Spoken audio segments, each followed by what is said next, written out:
ಕರಾವಳಿ chicken traders association Surathkal ಇದರ ವತಿಯಿಂದ ಗಾಂಧಿ ಜಯಂತಿಯ ಪ್ರಯುಕ್ತ ನೆರೆ ಸಂತ್ರಸ್ತರಿಗೆ ಜಿಲ್ಲಾಧಿಕಾರಿಯವರ ಮೂಲಕ ಮುಖ್ಯಮಂತ್ರಿಯವರ ಪರಿಹಾರ ನಿಧಿಗೆ ಸಹಾಯ ಹಸ್ತವನ್ನು ನೀಡುವ ಕಾರ್ಯಕ್ರಮ ನಡೆಯಿತು. ಈ ಹಿಂದೆಯೂ ಅನೇಕ ಸಮಾಜಮುಖಿ ಕೆಲಸಗಳನ್ನು ಮಾಡುತ್ತಾ ಬಂದಿರುವ ಕರಾವಳಿ ಚಿಕನ್ ಟ್ರೇಡರ್ಸ್ ಅಸೋಸಿಯೇಷನ್ ಸುರತ್ಕಲ್ ಇದೀಗ ಕೊಡಗು ನೆರೆ ಸಂತ್ರಸ್ತರಿಗೆ ಸಹಾಯ ಹಸ್ತವನ್ನು ನೀಡಿದೆ. ಮಂಗಳೂರಿನ ಜಿಲ್ಲಾಧಿಕಾರಿಯವರ ಕಚೇರಿಯಲ್ಲಿ ನಡೆದ ಕಾರ್ಯಕ್ರಮದಲ್ಲಿ ಕೊಡಗು ನೆರೆ ಸಂತ್ರಸ್ತರಿಗೆ 50,000 ರೂಪಾಯಿ ಚೆಕ್ ಅನ್ನು ಅಪರ ಜಿಲ್ಲಾಧಿಕಾರಿ ಕುಮಾರ್ ಅವರಿಗೆ ಹಸ್ತಾಂತರಿಸಿದರು.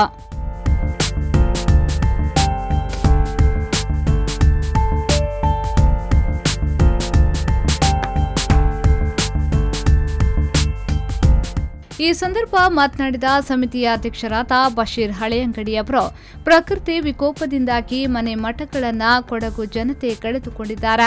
ಅವರಿಗೆ ಸಹಾಯವಾಗಲಿ ಎನ್ನುವ ಉದ್ದೇಶದಿಂದ ಪರಿಹಾರ ಧನವನ್ನು ಹಸ್ತಾಂತರಿಸಲಾಯಿತು ಎಂದರು. 6ನೇ ವರ್ಷದ ಗಾಂಧಿ ಜಯಂತಿ ಕಾರ್ಯಕ್ರಮವನ್ನು ನಾವು ಮಂಗಳೂರು ಜಿಲ್ಲಾಧಿಕಾರಿ ಸಭಾಂಗಣದಲ್ಲಿ ಇವತ್ತು ನೆರವೇರಿಸುತ್ತೇವೆ.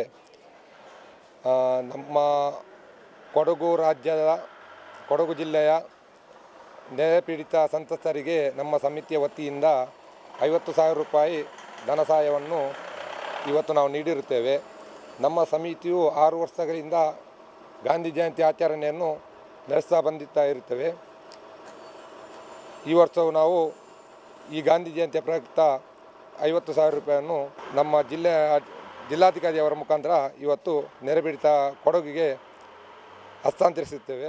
ಆನಂತರ ಸಮಿತಿಯ ಗೌರವ ಕಾರ್ಯದರ್ಶಿ ಫಾರೂಕ್ ಬಾವಾ ಮಾತನಾಡಿ, ಕರಾವಳಿ ಚಿಕನ್ ಟ್ರೇಡರ್ಸ್ ಅಸೋಸಿಯೇಷನ್ ಸುರತ್ಕಲ್ ವತಿಯಿಂದ ಬಡವರಿಗೆ ನಮ್ಮಿಂದಾದ ಸಹಾಯವನ್ನ ನೀಡುತ್ತಾ ಬಂದಿದ್ದೇವೆ.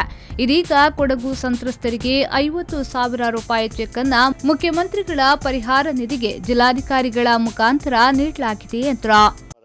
ಸಂಘ ಇದರ 6ನೇ ವರ್ಷದ ಪ್ರಯುಕ್ತ ನಾವು ಪ್ರತಿ ವರ್ಷ ಮಕ್ಕಳ ಸಂತ್ರಸ್ತರಿಗೆ ಬಟ್ಟೆ ಮತ್ತು 50,000 ರೂಪಾಯಿ ಕೊಡ್ತಾ ಇದ್ದೇವೆ. ಈ ಸಲ ನಾವು ಕೊಡಗು ಸಂತ್ರಸ್ತರಿಗೆ ಕೊಡುವುದಾಗಿ ತೀರ್ಮಾನಿಸಿದ್ದೇವೆ. ಅದಕ್ಕೋಸ್ಕರ ಈ ಸಲ ಬಂದು ಜಿಲ್ಲಾಧಿಕಾರಿ ಮುಖಾಂತರ ನಮ್ಮ ಚೆಕ್ ಹಸ್ತಾಂತರಿಸಿದ್ದೇವೆ. ಈ ಸಂದರ್ಭ ಗೌರವಾಧ್ಯಕ್ಷರಾದ ಹಸನ್ ಶರೀಫ್ ಕೃಷ್ಣಾಪುರ, ಉಪಾಧ್ಯಕ್ಷರಾದ ಲಕ್ಷ್ಮಣ್ ಸಾಲ್ಯಾನ್, ಜಿಯಾವುಲ್ಲಾ ಅಮೀನ್, ತಾರನಾಥ್ ಶೆಟ್ಟಿ, ಸಲಹೆಗಾರರಾದ ಶ್ರೀಕಾಂತ್ ಶೆಟ್ಟಿ, ಸುಶೀಲ್ ಶೆಟ್ಟಿ, ನೂರುಲ್ಲಾ ಅಮೀನ್, ಕೋಶಾಧಿಕಾರಿ ಬಿಎಂ ಹನೀಫ್ ಮತ್ತು ಸದಸ್ಯರುಗಳು ಉಪಸ್ಥಿತರಿದ್ದರು. ಶರಸಾಲಿಯನ್, ವಿ4 ನ್ಯೂಸ್ 24/7 ಮಂಗಳೂರು.